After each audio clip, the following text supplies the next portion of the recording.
कहानी गीता के उपदेश पे आधारित है।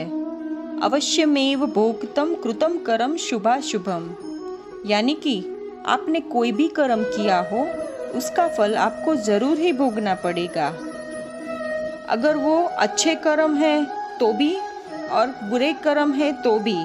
अगर अच्छे कर्म किए हैं तो किसी भी मुश्किल वक्त में आपको वो आपके अच्छे कर्म काम आएंगे, और गलत कर्म पाप किया है तो उसकी सज़ा भी आपको ज़रूर मिलेगी। इंसान चाहे कितना भी छुप कर कर्म कर ले, कितना भी चालाकी से कर्म करे, लेकिन कहते हैं कि उस परमात्मा के, ईश्वर के चारों तरफ कैमरे लगे होते हैं। हमारे एक एक कर्म पर वो परमात्मा अपनी दृष्टि बनाए रखते हैं।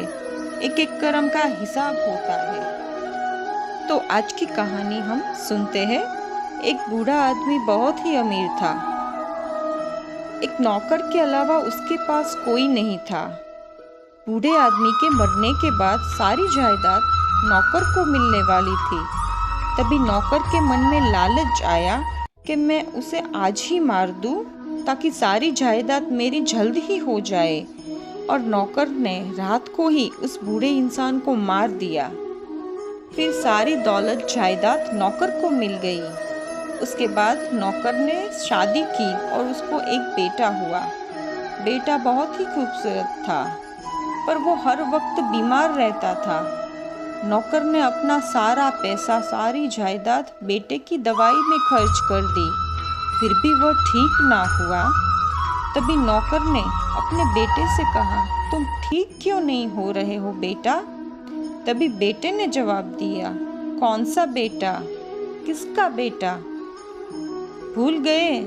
मैं वही बूढ़ा आदमी हूँ जिसे तुमने जायदाद के लिए मार दिया था, और आज मैं वो सब वापस ले लिया है।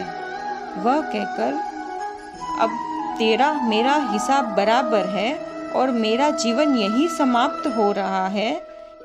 तो आज की कहानी हमें यही सिखाती है कि कोई इंसान खुद को कितना भी चालाक समझता हो, होशियार समझता हो, लेकिन उसने गलत कर्म किया है तो उसे आज नहीं तो कल उसका फल भोगना ही पड़ेगा।